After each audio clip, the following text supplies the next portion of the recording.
नमस्कार, सीएनबीसी आवाज पर आप सभी का स्वागत है। मैं हूं श्रेया ठाकुर और लेकर आई हूं आपका फेवरेट शो आवाज एंटरप्रेन्योर।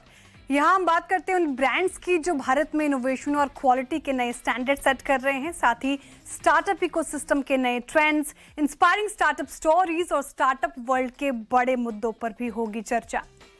पर्सनल और हेयर केयर की दुनिया में अब सिर्फ हेयर फॉल को रोकने की नहीं बल्कि बालों की ग्रोथ के पीछे काम करने वाली बायोलॉजी को भी समझने की कोशिश हो रही है। D2C ब्रांड अराटा ने माइटोकॉन्ड्रियल हेयर ग्रोथ पर फोकस करते हुए एक नई कैटेगरी तैयार करने का दावा किया है। माइटो एक्टिव और Y100 टेक्नोलॉजी के जरिए कंपनी बालों की ग्रोथ को एक अलग वैज्ञानिक नजरिए से यानी कि साइंटिफिक अप्रोच से देखने की कोशिश कर रही है। 2019 में शुरू हुई अराटा की जर्नी आज इनोवेशन, साइंस, फंडिंग और अगले दौर में पहुंच चुकी है। तो इस नई टेक्नोलॉजी के पीछे का विज्ञान क्या है, अराटा का बिजनेस मॉडल कैसे बदला और कंपनी का अगला ग्रोथ फेज कैसे होगा, इन तमाम सवालों पर बात करने के लिए अराटा के को फाउंडर ध्रुव भसीन के साथ हम जुड़ रहे हैं। ध्रुव, हाय, गुड आफ्टरनून। ध्रुव, सबसे पहले क्वेश्चन यही मेरे मन में आ रहा था क्योंकि हमने अभी चर्चा की, दो इंपॉर्टेंट टेक्नोलॉजीज में पढ़ पा रही थी, माइटो एक्टिव, Y100। ये हेयर फॉलिकल पर कैसे काम करता है, ये ट्रेडिशनल दूसरे ड्रग से कैसे अलग है, क्योंकि टेक्नोलॉजी और प्रोडक्ट थोड़े आपके इनोवेटिव है, तो इसी से शुरुआत करते हैं। Good afternoon, Shreya. First of all, बहुत बहुत धन्यवाद for having me on your amazing show. It's an honor to be here. जो हमारा प्रोडक्ट है उसका नाम है माइटो एक्टिव और उसका जो एक्टिव इंग्रेडिएंट है उसका नाम है Y100. Y100 एक ऐसा कंपाउंड है जो 7 साल लगा डिस्कवर होने में और वो माइटोकॉन्ड्रियल साइंस पे बेस्ड है। तो जैसे आप याद करेंगे और मोस्ट इंडियन स्टूडेंट्स याद करेंगे कि माइटोकॉन्ड्रिया जो हमारी है वो हमारे सेल का, तो जैसे हम एज करते हैं हम देखते हैं कि हमारे रिंकल्स आते हैं, हमारा हेयर लॉस होता है, हमारा हेयर वाइट होता है। तो ये सारा इसलिए होता है क्योंकि हमारी माइटोकॉन्ड्रिया डिसफंक्शन करने लग जाती है। तो आप इमेजिन कर सकते हैं कि माइटोकॉन्ड्रिया सेल में एक बल्ब है और वो बल्ब एज यू एज धीमी होते रहती है। अब माइटो एक्टिव एक ऐसा प्रोडक्ट है जिसमें ये एक्टिव है Y100 जो उसी माइटोकॉन्ड्रिया को टारगेट करता है। तो आप इमेजिन कर सकते हैं कि आपके सेल में जो माइटोकॉन्ड्रिया है वो धीमी हो गई है और अब माइटो एक्टिव उसको सडनली ब्राइट करने लग जाता है, उसको रिजुविनेट करने लग जाता है। और सारे अपस्ट्रीम बेनिफिट्स आते हैं और जहां पे डेटा सबसे स्ट्रांग है वो है हेयर ग्रोथ और हेयर लॉस पे। ओके, तो आप माइटोकॉन्ड्रियल हेयर ग्रोथ की बात कर रहे हैं ध्रुव, इसके क्लिनिकल टेस्ट कैसे रहे, क्या रिस्पांस मिला है, कितने % पर आपने टेस्ट किया, इसका थोड़ा डेटा बता पाएंगे? एब्सोल्युटली। तो सबसे पहले इसका क्लिनिकल ट्रायल अमेरिका में हुआ था। हमारा टाई अप एक अमेरिकन बायोसाइंसेस कंपनी के साथ है, युवा बायो के नाम से। युवा बायो के फाउंडर हैं डॉक्टर केशव सिंह। डॉक्टर केशव सिंह पूरी दुनिया में एक पायनियरिंग साइंटिस्ट है, स्पेशली माइटोकॉन्ड्रियल साइंस के फील्ड में। सब ह्यूमन बीइंग्स का माइटोकॉन्ड्रिया मोस्टली सेम वे में रिएक्ट करता है। कि हम एक कोलैबोरेशन करना चाहते हैं, हम एक इंडिया में भी रन करना चाहते हैं। तो हमने एक 90 day clinical trial human participant India में, अगेन 90 डे पीरियड के लिए, और हमें जो डेटा वहां से मोर कंपेलिंग देन द डेटा जो हमें अमेरिका वाले ट्रायल से मिला। तो कोलैबोरेशन हुई, जो डेटा अमेरिका का था वो वैलिडेट हो गया और कोई मैट्रिक्स पे हमें और भी बेटर रिजल्ट्स दिखे। बहुत ही पॉपुलर एक्टिव है ध्रुव मिनॉक्सिडिल। ये मिनॉक्सिडिल से ये एक्टिव कैसे अलग है और इसको कैसे, ये कॉम्प्लीमेंट्री है या फिर ऑल्टरनेटिव है? ये डेफिनेटली एक ऑल्टरनेटिव है। फंक्शन करता है, मिनॉक्सिडिल एक वैसोडायलेटर है, मतलब वो ब्लड सर्कुलेशन को इंक्रीज करता है आपके स्कैल्प में और फॉलिकल के लिए फॉर हेयर ग्रोथ। अब माइटो एक्टिव और Y100 की यूनिकनेस है कि वो माइटो को ऑपरेट करता है, तो वो सीधा सबसे डाउनस्ट्रीम, सबसे कोर रीजन जो ग्रोथ का है माइटो को, उसको टारगेट करता है। बाई प्रोडक्ट को टारगेट नहीं करता, वो फॉलिकल लेवल तक जाता नहीं है, वो मतलब ब्लड से माइटोकॉन्ड्रिया को रिपेयर करता है, डिसफंक्शन रिपेयर करता है, और फिर वो सारे benefits reduction in hair fall और इंक्रीज इन हेयर ग्रोथ में आते हैं।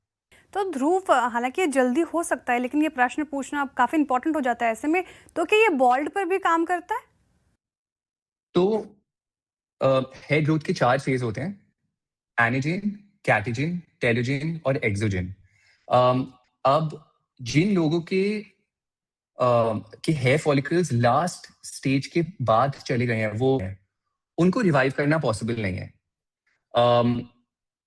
बट जो लोग टेलोजिन स्टेज में हैं, जो रेस्टिंग फेज है, शेडिंग फेज के एक स्टेप पहले, हमारी डेटा ने बहुत clearly show the clinical trials के एक बहुत हाई परसेंटेज टेलोजिन से एनाजिन में चले जाता है। एनाजिन जो आपका ओरिजिनल ग्रोथ फेज है।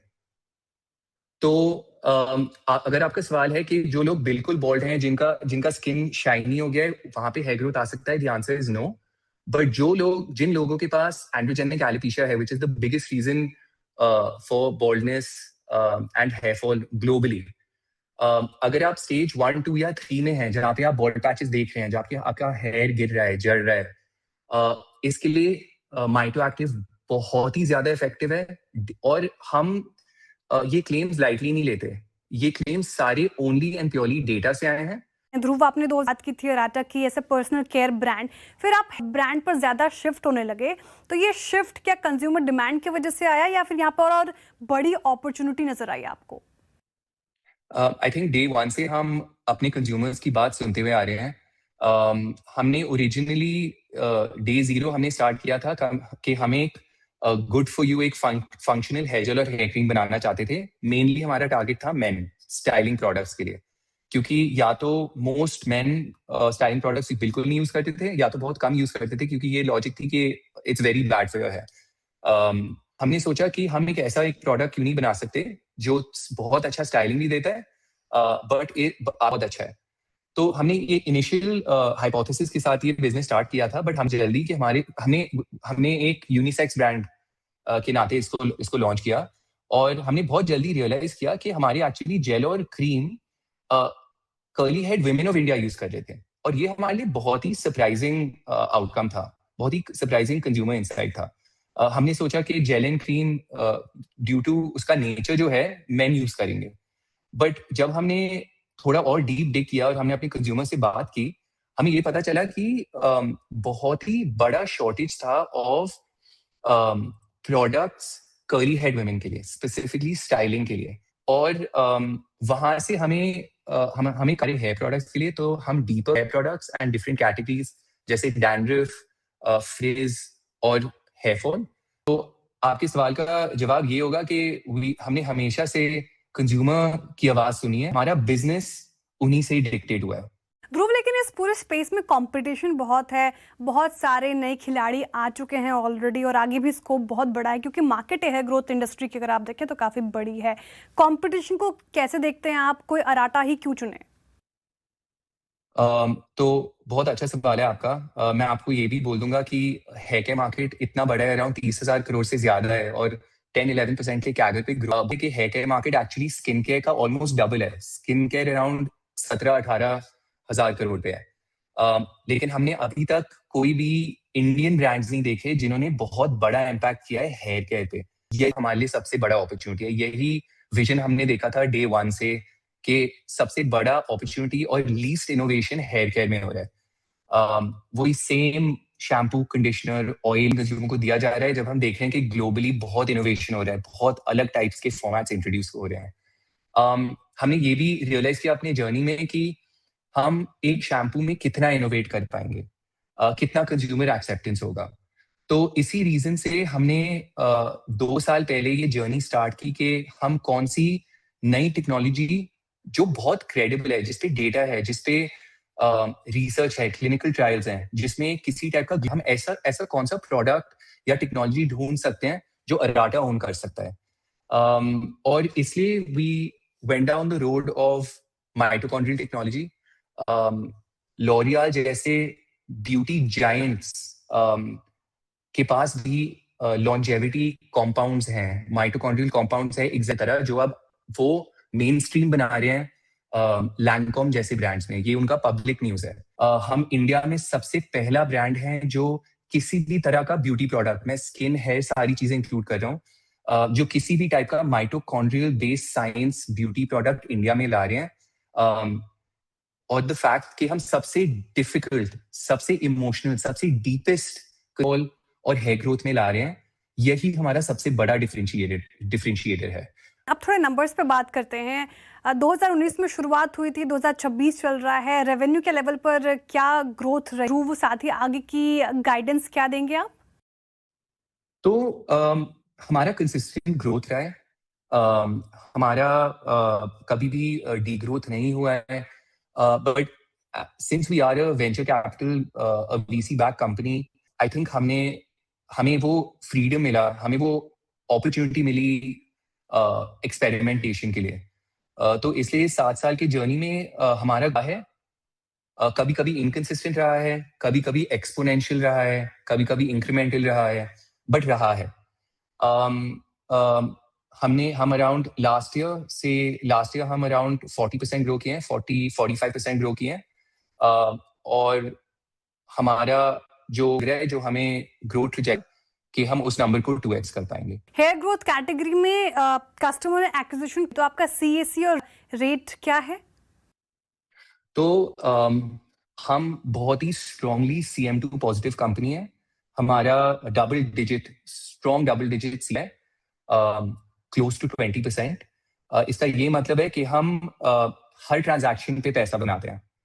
अब हमारा जो भी थोड़ा बहुत अभी बर्न है, that is only due to fix cost, that is investment in team, in infrastructure, NPD। But हमारा कैक लो है, हमारा CM2 बहुत, और हम हर ट्रांजैक्शन पे, हर चैनल पे डबल डिजिट स्ट्रॉन्ग प्रॉफिटेबिलिटी दिखाते हैं। चाहे वो हमारा बिजनेस टू कंज्यूमर बिजनेस हो, जैसे नाइका या क्विक कॉमर्स, या वो हमारा डायरेक्ट टू कंज्यूमर बिजनेस हो, जैसे कि वेबसाइट। ओके अच्छा, डायरेक्ट टू कंज्यूमर से इकोनॉमिक्स पर भी बहुत ध्यान देना पड़ता है। यहाँ पर क्या स्थिति है अभी? तो हमारा अभी ऑफलाइन जाने का कोई एम्बिशन नहीं है। हम रिलेटिवली कंपैरिजन में अभी एक बहुत स्मॉल कंपनी है। हम अभी भी अपना ऑनलाइन बिजनेस स्केल करने की कोशिश कर रहे हैं। मैं आपको एक स्टेटिस्टिक दे देता हूँ। इंडिया में 2 करोड़ लोग ईयरली बेसिस पे ई-कॉमर्स इकोसिस्टम एंटर कर रहे हैं। तो हर साल हमारा ये क्वेश्चन हम अपने आप से पूछते हैं कि ये जो इकोसिस्टम है, ये जो एड्रेसेबल मार्केट है, हमारे हर साल इतना बड़ा हो जा रहा है। अगर हर साल वो इतना बड़ा हो रहा है, हम क्या लॉजिक दे सकते हैं कि हमें ऑफलाइन जाना है एक्सपेंशन के लिए? ये मैक्रो एक्सपेंशन हमारे लिए ऑलरेडी हो रहा है। तो अभी ऑफलाइन आई थिंक एटलीस्ट 2-3 साल के लिए मिनिमम हमारा ऑफलाइन जाने का कोई एम्बिशन नहीं है। हमारा एम्बिशन है कि हम अपने ऑनलाइन चैनल्स को, हमारी जो ऑनलाइन डिस्ट्रीब्यूशन है वो बहुत स्ट्रांग है, बहुत रोबस्ट है। स्ट्रांग कैपेसिटी है वहाँ पे, जहाँ पे क्यू कॉमर्स जैसे चैनल्स पे हम इंकम्बेंट्स और ग्लोबल ब्रांड्स के साथ भी कम्पीट कर सकते हैं। तो हमारा एम्बिशन है टू स्टे ऑनलाइन अगले एटलीस्ट 2-3 साल के लिए। ऑफलाइन हम कंसिडर करेंगे उसके बाद। ना एक आखिरी सवाल ध्रुव, अभी तक आपने जो कैपिटल रेज किया है उसको कैसे डिप्लॉय करेंगे? R&D में या प्रोडक्ट इनोवेशन में और आप खर्चा करेंगे? क्या प्लानिंग है यहाँ पर? तो किसी भी कंपनी के लिए सबसे इम्पोर्टेंट चीज है टीम। हमारा सबसे इम्पोर्टेंट इन्वेस्टमेंट हमेशा रहेगा टीम, क्योंकि चाहे कोई भी कुछ बोले, कोई भी चीज अकेले अचीव नहीं हो सकती। It's always on the back of the success of the team. तो हमारा कैपिटल इन्वेस्ट होगा इन अ टैलेंटेड टीम। NPD और R&D हमारे लिए बहुत इंपॉर्टेंट है, जैसे आप देख सकते हैं थ्रू माइटोएक्टिव। हम सिर्फ मुश्किल से शायद 1 प्रोडक्ट ईयर लॉन्च करें, बट वो product truly unique, innovative, disruptive होगा। और उसमें to make it truly protectable and एक मोट बनाने के लिए। उसके अलावा marketing, just like any other personal care brand, हमारा मार्केटिंग एक्सपेंस हमारे P&L पे सबसे बड़ा खर्चा है। हमारा एम्बिशन कंटिन्यूसली रहता है कि इस मार्केटिंग को हम ऑप्टिमाइज कैसे कर सकते हैं। But between people, R&D and marketing और वर्किंग कैपिटल रिक्वायरमेंट्स जैसी इन्वेंट्री, ये मेन आइटम्स हैं, लाइन आइटम्स जहाँ पे हमारा कैपिटल डिप्लॉय होता है। Dhruv, thank you so much for joining in and it was a very wonderful conversation and all the very best to you. Thank you, my pleasure. चलिए, वक्त हो रहा है एक छोटे से ब्रेक का। जल्द लौटेंगे स्टार्टअप जगत का वीकली राउंड अप लेकर।